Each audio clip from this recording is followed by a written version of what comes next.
มาที่การเจ็ดหรือว่าการม่วนนั่นแหละสุดท้ายตาโตปุเตเมื่อนานเจ้ามาที่ไหวพระฤาษีจอมลาดว่าทานได้ให้สองน้อยนาดเป็นทานแก่พระมา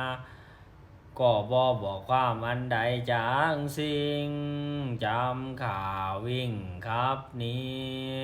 พ่อสินแตกกลางคืนทั้งมวลท่านก็ยังคิดควนและเจ้าฟ้าดังลือบอกกูหน้าเมียกำพาเมื่อเป็นทุกข์ก็ขาจ้ามหาสัตโตอันว่ามหากษัตริย์เจ้าก็ทอดทิพสวนีวันดูลาแก้วมาทีพี่ก็ได้อาบน้ำแล้วแต่ภายหลังที่นี่พี่จะบอกแก้วแกนสนิหาอันเป็นเมียพญากำพาด้วยคาถาบทนานีวันอันเดียวดูลาแก้วมาที่ศีสะโสนพี่นี่ก็ฮักเจ้าสวดสุดอกสุดใจแม่อย่าได้อะไรเฮ้หำห้องแสนสุขต้องเฮหุ่นแก้วกับต้นอุ่นข้างเหี่ยวว่าพี่นี่ห่างเจ้าอยู่ลุ่นหลังก้อมพินนานทาลิดทั่วสองสีเฉลียวอุ่นเนื้อพี่บ่เอื้ออะไรให้ท่านไปบ่ไหวพี่ก็บ่ได้บอกแก่แก้วจอมสีแต่หัวที่มาหอดเยี่ยวว่าแม่สิทอดหิวหายทอดตนตายเยี่ยวว่าพี่นี่ห่างเจ้านี่อยู่รุ่นหลังก็พินนาทาลิโทดูลาแก้วมาเที่ยงยังมีพร่ำผู้หนึ่งนั่นละนะทุกข์หายเข็นใจแท้ดีลีก็บ่มีอันใดนอสั่งจากสิ่งนาขอดเคียงดุนได้ขวนควายมาเลี้ยงปากเท่านั้นลำบากอยู่ห้วยแห้งตาเดินเดียวละแสวงปลาใหม่ก็เพราะว่าความทุกข์ให้เท่านั้นบ่กลัวตายภายทงสีลายลายถือไม่เท่าหัดเฮงเข่าเดินมาสู่ศาลาเฮาพี่น้องแล้วมาขอยังลูกแก้วเฮาทั้งสองนี่แลนหน้ามาทีเอ้ยตัดสาดูลา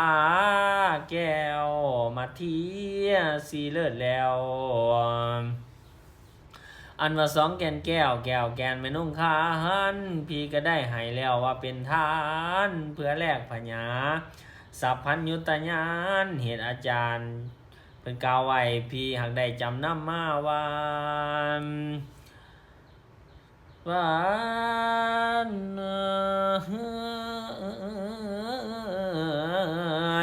จะตาวันนั่งปาท่าพิริยังหัตเถจะพันธนังติวิทัง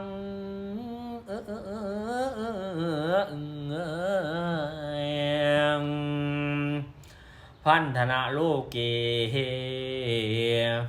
สังสาเลนะปะมุนเจยาวดังนี้เป็นข้าวว่าดูลาแก้วมาทีเอ้ยตัณหาฮักลุงนี่คือดังเสือกมาผูกคอมาที่เอ่ยอันตัณหาฮักเมียนี่คือดังเสือกปอมาผูกศอกตัณหาฮักวัตถุเขาของนี่คือดังปอกมาซุบตีนตัณหาสามัญนี่มันมาเขียนให้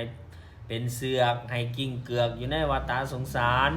เหตุดังนั้นสองนุ่งขาหันพี่บ่ไหวพี่ก็จึงได้ให้แล้วว่าเป็นทาน แก่พระมนาจารย์ผู้ถอยยาศาสลาเขามาขอตั้งแต่แรงวันนี้แล้วบ่ทันนางน้องแก้วสิได้มาอุ้มจูบละเสยสมละบ่ทันนางกิ้งเขากลมๆสิได้มาอุ้มกินนมและนาวสั่งเด้อหนอ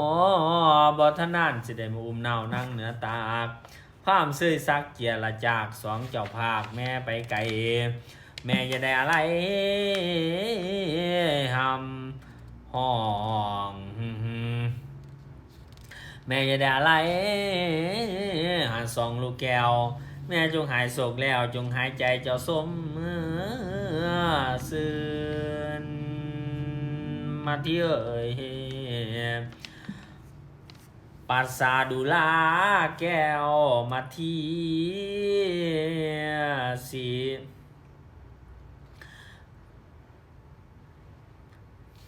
ปัสสาดุลาแก้วมาทีแม่น้องเยาแม่จะได้จงใจทีแม่จงเห็นใจพี่ผู้ใจบริสุทธิ์อันจะเป็นพระพุทธาในโลกยกสัตว์ให้มอมจากโอคะสงสารแม่จะได้เห็นแก่สองกุมารลูกแก้วอันให้แล้วแหลกพญาสัพพัญญูแม่จะได้อดสูเจ้าแค้นแม่จะได้มีใจอดสูเจ้าแค้นคำเด้อแม่เด้อแม่จะได้ห้องให้หำหิหาสองกุมารลูกแก้วงามเลิศแล้วปาเสริฐดวงดีก็พี่เถินตานสาดูล่า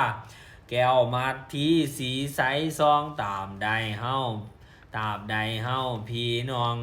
บ่ได้ต้องพญาที่กังวลสังยังเป็นคนล่ายือล่าแยงบ่มอยมิงมรณะตัดสามาหายังจักได้พบลูกแก้วอันพัดภาคแล้วไปนักไก่นี่แลนนาปุตเตดูล่า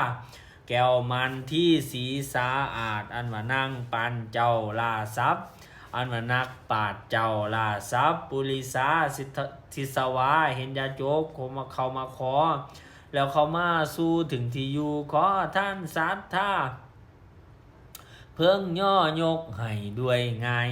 สินนะสิ่งใจเป็นท่านปุตเตคือจังว่าลูกน่ะสงสารบ่ไหวกำทางเมียแก้วแกนไทยแก้วแกนมิทสายามุทสาท่าสีเดลดาดสั่งมาเกียนกล้วยอาสนัยมาแก้วเครื่องพันแผ่วลาซาลาโตมุมนุษย์งามลำเลิศสร้างแก้วเกิดโตหันทั้งข้าวสั้นและข้าวเปลือกทั้งส่วนเผือกและเงินทองกองแก้วงามเลิศแล้วปะเสดกัจจจันอันมีในเฮือนหลวงแหลงไหลทานังทัตตว่าเพิ่งจักขอขอนให้เป็นทานฟุ้งใจหานก็จึงได้อย่าอย่าจกให้อยู่ใส่สมเจ้าถูกเมืองก็พี่เถิน